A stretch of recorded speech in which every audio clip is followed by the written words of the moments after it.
Halo teman-teman, kalau berbicara tentang listrik, kalian mungkin akan kepikiran alat-alat elektronik seperti TV dan smartphone, atau pembangkit tenaga listrik seperti PLTU, turbin angin, atau panel surya. Selama beberapa abad terakhir, teknologi telah berkembang sedemikian rupa hingga manusia dapat menghasilkan listrik dari berbagai sumber energi dan memanfaatkannya dalam kehidupan sehari-hari. Meskipun teknologi penghasil listrik masih relatif baru dalam sejarah peradaban manusia, hampir seluruh makhluk hidup di bumi termasuk manusia sebenarnya menghasilkan listrik.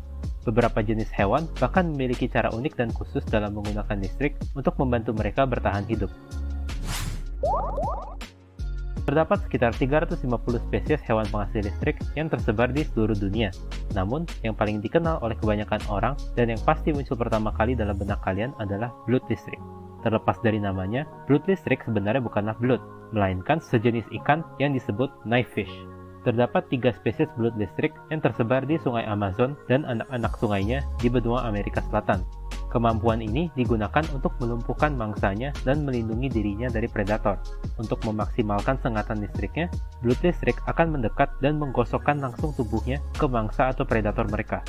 Belut listrik mampu menghasilkan tegangan maksimal sebesar 600 volt, atau hampir sama dengan sebuah alat defibrilator.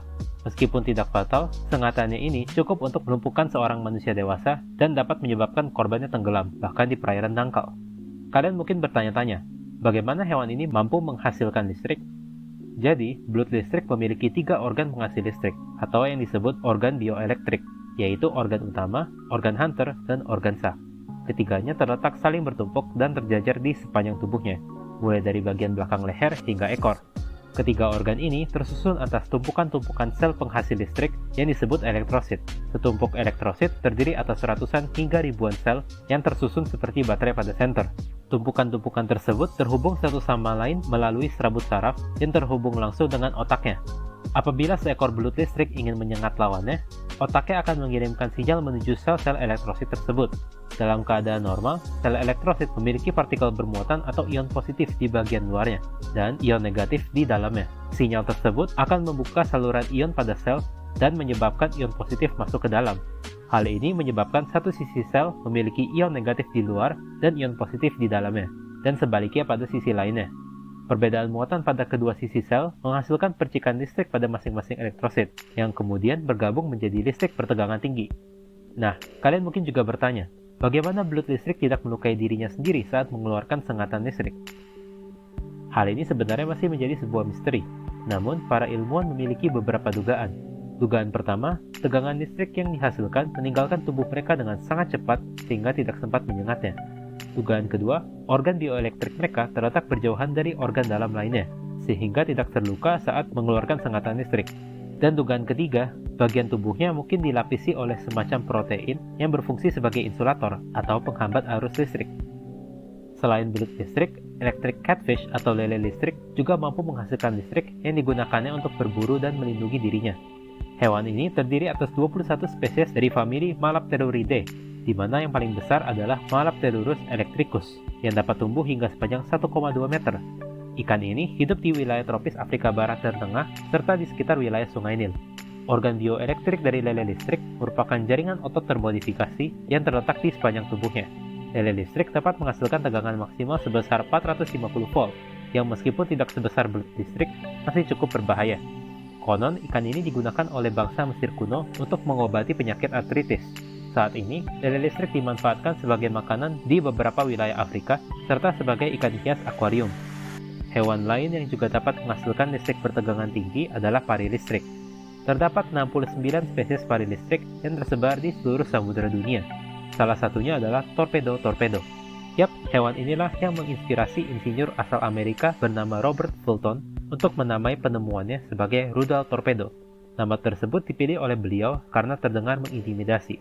Pari listrik memiliki 2 organ penghasil listrik berbentuk ginjal yang terletak pada kedua sisi kepalanya. Sengatannya cukup lemah bila dibandingkan dengan belut dan lele listrik, dengan tegangan maksimal sebesar 220 volt. Pari listrik dapat menghasilkan 2 tipe sengatan listrik. Yang pertama adalah sengatan lemah yang berfungsi sebagai peringatan dan sengatan kuat untuk melumpuhkan mangsa atau predatornya. Ketiga hewan ini biasanya ditemukan pada perairan berlumpur atau kedalaman laut, di mana visibilitas sangat rendah dan mereka cenderung memiliki penglihatan yang tidak terlalu bagus. Karena itu, mereka telah mengembangkan kemampuan khusus yang disebut sebagai elektrolokasi. Dengan organ listriknya, mereka dapat menghasilkan medan listrik lemah di sekitar tubuhnya. Mereka kemudian dapat mengetahui keberadaan mangsa atau predator di sekitar mereka melalui perubahan medan listrik yang kemudian dideteksi oleh organ khusus yang disebut elektroreseptor. Kemampuan menghasilkan listrik yang dimiliki hewan ini mungkin terdengar sangat keren bagi kalian, tetapi kemampuan ini tidak datang tanpa pengorbanan. Organ bioelektrik mereka memakan tempat yang cukup besar dalam tubuhnya, yang biasanya disediakan untuk otot mereka. Hal ini menjadikan mereka perenang yang tidak terlalu baik. Karena itu, mereka akan lebih cenderung berburu dengan menggunakan serangan mendadak. Ketiga jenis ikan tersebut tergolong sebagai hewan berlistrik kuat atau strongly electric. Namun, ada juga hewan-hewan berlistrik lemah atau weakly electric. Seperti contoh sebelumnya, hewan-hewan ini memanfaatkan kemampuan bioelektrik mereka untuk berbagai keperluan, seperti berburu, melindungi diri, mendeteksi lingkungan mereka, berkomunikasi, dan bahkan untuk mencari pasangan kawin. Selain penghasil listrik, ada juga beberapa hewan yang memiliki kemampuan untuk mendeteksi sinyal listrik yang dihasilkan oleh organisme lain. Ikan hiu misalnya memiliki organ elektroreseptor pada moncongnya yang disebut sebagai ampullae lorenzini. Organ ini dapat mendeteksi sinyal listrik lemah yang dihasilkan oleh ikan-ikan kecil ketika mereka menggerakkan ototnya. Selain hiu, kemampuan yang sama juga dimiliki oleh lumba-lumba Guyana. Mereka memiliki organ elektroreseptor pada moncong mereka berupa pori-pori hitam yang disebut sebagai vibrisal crypt. Menurut para ilmuwan, organ ini dulunya merupakan tempat tumbuh bulu kumis pada nenek moyang lumba-lumba. Dari contoh hewan yang telah kita lihat, semuanya memang merupakan hewan akuatik atau ikan. Akan tetapi, tidak hanya mereka saja yang memiliki kemampuan bioelektrik. Mamalia monotremata seperti echidna dan platypus juga memiliki organ elektroreseptor. Organ ini terletak pada moncong dan paruh mereka. Echidna menggunakannya untuk mendeteksi pergerakan mangsanya berupa serangga dan cacing, sementara platypus menggunakannya untuk berburu di kedalaman air yang minim cahaya. Selain itu, lebah juga mampu menghasilkan semacam medan listrik. Kepakan sayap mereka yang sangat cepat dapat membangun muatan listrik positif pada tubuh mereka. Hal ini membantu dalam mengumpulkan serbuk sari atau polen yang memiliki muatan negatif. Muatan listrik ini juga meningkatkan efektivitas mereka dalam mengumpulkan nektar dan polen. Saat berinteraksi dengan bunga, muatan positif mereka akan mengurangi muatan negatif yang dihasilkan oleh bunga. Sehingga lebah selanjutnya yang akan mengunjungi bunga yang sama tahu bahwa bunga tersebut tidak perlu dikunjungi lagi. Setelah mengetahui semuanya ini, kalian mungkin berpikir-pikir, apakah informasi seperti ini penting untuk dipelajari? Sebenarnya, hewan penghasil listrik telah membantu manusia dalam mengembangkan teknologi penghasil listrik. Ilmuwan asal Italia bernama Alessandro Volta mengembangkan baterai pertamanya berdasarkan anatomi belut listrik.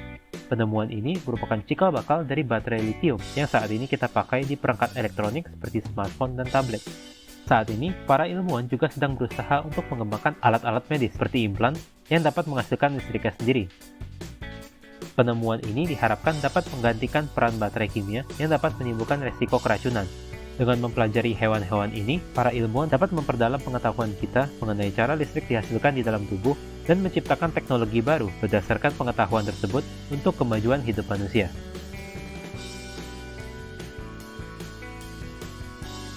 Hai, terima kasih telah menonton video kami.